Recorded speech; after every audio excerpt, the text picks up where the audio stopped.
বাবা ভালো আছো তুমি আপু? যদি মনে করেন সিটি কর্পোরেশন লোক হয়তো ওই যে আমরা দেখি কি অবস্থা করতে সব বাবুল ভাইয়ের দোষ, আদর্শ সব আপনার দোষ।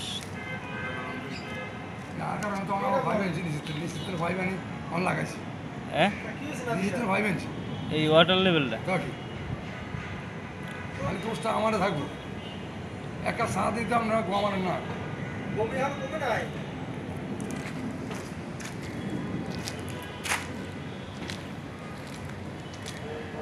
তোমার আমার কাছে দাও, তোমার বউয়ের কাছে দাও। ওই কইতে আছে কি শোনেন,